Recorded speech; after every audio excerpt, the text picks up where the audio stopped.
Howdy, and welcome back. I'm Steven, and this is FWP Reviews. With the release of Godzilla vs. Kong tonight, I thought there would be no better time than today to go over the epic highs and lows of the Monsterverse. What follows is my thoughts on the three Monsterverse films so far. These three are Godzilla 2014, Kong Skull Island, and Godzilla King of the Monsters. With that, let's get into it.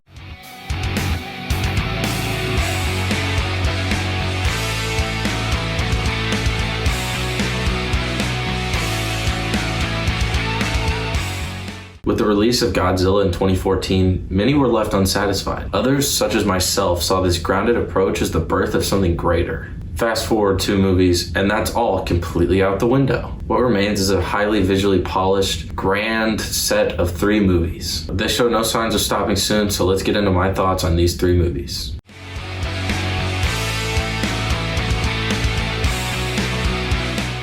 The Monsterverse peaked when it began for me. Godzilla 2014 is my favorite of the Monsterverse movies.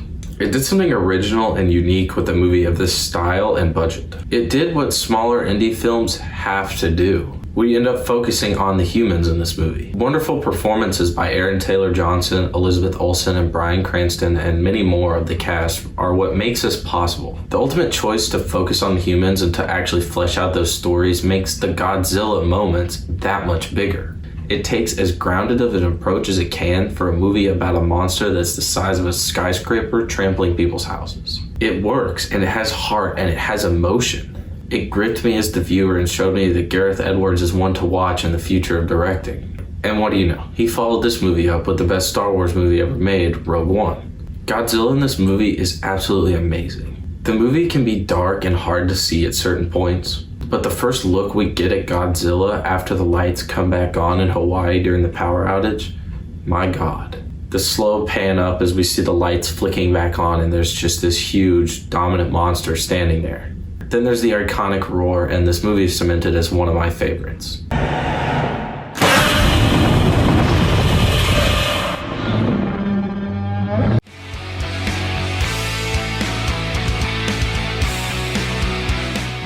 Kong Skull Island is not a great movie, but it is entertaining. I love the cast and characters, albeit most of the cast was just ripped straight out of the MCU. I found the cast and humor to ultimately be what carried most of this movie. It did feel like there was a lack of emotion and heart at certain points. Complaints aside, the fun that this movie has is a lot.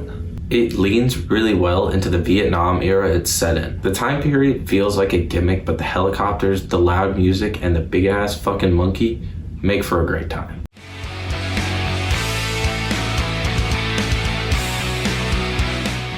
Godzilla King of the Monsters. I may have overblown how bad this movie was. It is not that bad. However, it is still bad. I think the visually appealing fights and the vast array of monsters we see in this movie help to keep it entertaining. The world building and sequel setup feels so far-fetched in this movie, yet it still finds a way for me to get somewhat excited for this next movie, Godzilla vs. Kong. The humans in this movie are its downfall.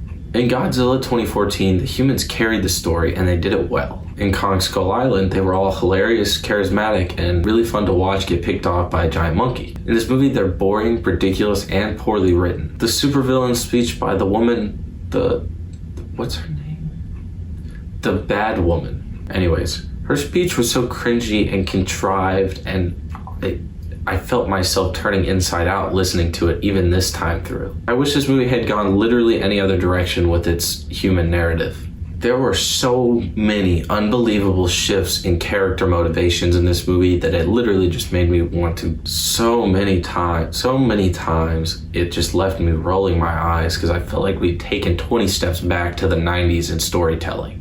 Just kidding, of course, because that would be offensive to the 90s. All things considered, this isn't the worst movie like I made it out to be before, but the characters need some serious work in this next movie, or else.